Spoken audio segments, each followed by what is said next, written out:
नमस्कार बंधुगण। आज एशिया कप रे भारत एवं ओमान मध्य एक बहुत रोमांचकर मैच खेलागला जो भारत दल ओमान को शोचनीय परास्त करिछि। आसंतु जानिबा एई मैच रे कौन कौन घटिला। किंतु बंधुगण जदि आपण मध्य संजू सैमसन को जड़े महान खेलाड़ी बोली भाबंती तेबे दयाकरी वीडियो को लाइक करंतु एवं चैनल को सब्सक्राइब करंतु। बंधुगण आज एशिया कप रो 12तम मैच भारत एवं ओमान मध्य खेला जायतिला। भारत टॉस जीति प्रथमे बैटिंग करने निष्पत्ति नहीं। भारत दल पर अभिषेक शर्मा एवं शुभमन गिल इनिंग्स ओपन करथिले। भारतीय बैट्समैन माने प्रथम ओवर रे 6 रन करथिले, तथापि द्वितीय ओवरटी संपूर्ण मेडन ओवर थिला, कारण शुभमन गिल 8टी बॉल रे 5 रन करिबा परे बोल्ड होइथिले, जापरे भारत को 6 रन ने प्रथम बड़ झटका देइथिला। तापरे संजू सैमसन अभिषेक शर्मा सहित जोग देइथिले एवं दुई जण एक जबरदस्त भागीदारी गठन करथिले। उभय बैट्समैन पावर प्ले माध्यम रे स्थिर बैटिंग करथिले, 50 रन ने पहुंचथिले। तापरे अभिषेक शर्मा तंकर रन स्कोरिंग जारी रखिथिले। शर्मा केवल 15 बॉल रे 38 रन करि सारथिले, तथापि अधिक रन खोजिबारे से तंकर विकेट हराइले, जा भारत को 72 रन ने द्वितीय बड़ झटका देइथिला। हार्दिक पांड्या तापरे सैमसन को समर्थन करबाको आसीथिले, तथापि सैमसन तंको आगरे एक शॉट खेलथि, जा फल रे हार्दिक पांड्या गोटिए रन करबाको जाई निजर विकेट हराई थांती, रन आउट हो जाती, जा भारत को 73 रन रे तृतीय बड़ झटका देइथिला।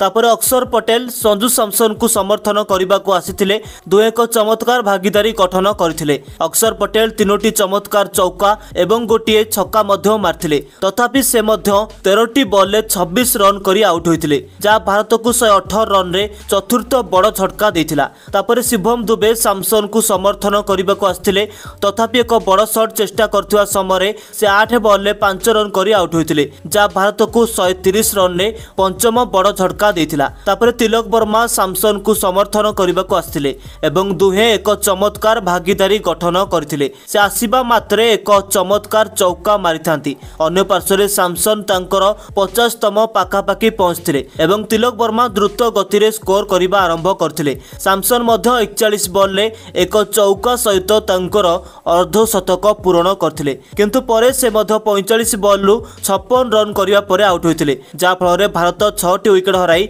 171 रन करथिला। यापर तिलक वर्मा चमत्कार बैटिंग करी 18टी बॉल रे 29 रन करी आउट होइथिले। शेष रे हर्षित राणा गोटिए छक्का माध्यम रे 8टी बॉल रे 13 रन संग्रह करथिले। फल रे भारत 8टी विकेट हराई 188 रन करि पारिथिला। 189 रन लक्ष्य नहीं ओमान दल पक्षरु जतिंदर सिंह एवं अमीर कलीम बहुत भल आरंभ करथिले। उभय पावर प्ले रे मध्य निजर विकेट देइ नथिले। 8 ओवर परे उभय भल शॉट खेली दलर स्कोर को 50 रन मध्य अतिक्रम करि सारिथिले।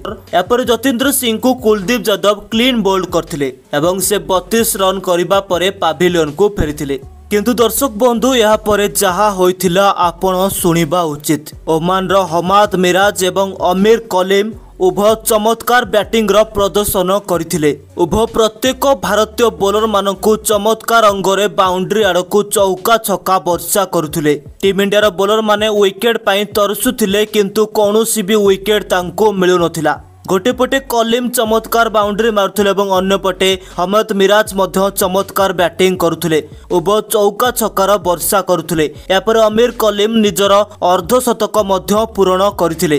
किछि समय परे चौका छक्कार वर्षा करी हमाद मिराज मध्य निजर अर्धशतक पूर्ण करथिले। परिस्थिति एपरी शेष रे पहुंचीथिला जे शेष 3 ओवर रे मात्र जितिया पई 48 रन आवश्यक पड़िथिला ओमान दल को, किंतु या परे टीम इंडिया रो बोलर माने चमत्कार अंगरे प्रत्यावर्तन करथिले। या परे भारत ओमान को मध्य परास्त करथिला। टीम इंडिया रो आज पार्ट टाइम बोलर माने बोलिंग करथिले, जेउ कारणरो ओमान दल आज बहुत भलो बैटिंग रो प्रदर्शन करथिला। किंतु ए विजय रे टीम इंडिया रो आपण केते खुशी नियति भाबरे गोटे कमेंट करिवे एवं एहिपरि क्रिकेट खबर पई हमर चैनल क्रिक टाइम ओडिया को सब्सक्राइब करी बेल आइकन को प्रेस करंतु।